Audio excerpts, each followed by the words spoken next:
మహబూబాబాద్ జిల్లా నామాలపాడు రావికుంటలో ఇందిరమ్మ ఇల్లు గృహప్రవేశం చేశారు లబ్ధిదారుడు. సొంతింటి కల నిజం చేసినందుకు కాంగ్రెస్ సర్కార్కు రుణపడి ఉంటానన్నారు మహేశ్వరి దంపతులు. ఇందిరమ్మ ఇల్లు మంజూరు చేయించిన ఎమ్మెల్యే కోరం కనకయ్యకు కృతజ్ఞతలు తెలిపారు. ఇందిరమ్మ ఇల్లు గృహప్రవేశం సందర్భంగా సీఎం రేవంత్ రెడ్డి చిత్రపటానికి పాలాభిషేకం చేశారు మహేశ్వరి దంపతులు.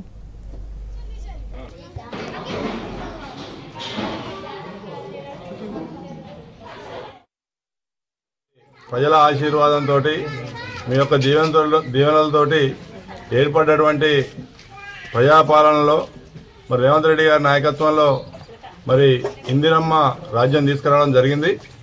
అందులో భాగంగానే మరి నామాలపాడు గ్రామ పంచాయతీని పైలట్ ప్రాజెక్ట్ కింద తీసుకున్నప్పటికీ మరి మొదటగా మనకు రాయకుంట గ్రామ పులుగుద్దు మహేశ్వరి రాజు దంపతులు మరి ఏప్రిల్ మేలో ఇల్లు మొదలు పెట్టుకొని ఈరోజు మంచి రోజు అని చెప్పి బయారం మండలంలోనే మొదటి గృహప్రవేశంగా ఈరోజు వాళ్ళు గృహప్రవేశం చేసుకోవడం జరిగింది.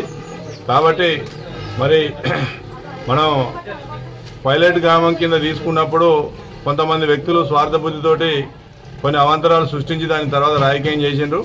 ఏదేమైనప్పటికీ కూడా ఇంకా 4 సార్లు ఇల్లు రాబోతా ఉన్నాయి. మనకు మహేశ్వరి, మా భర్త పేరు రాజు.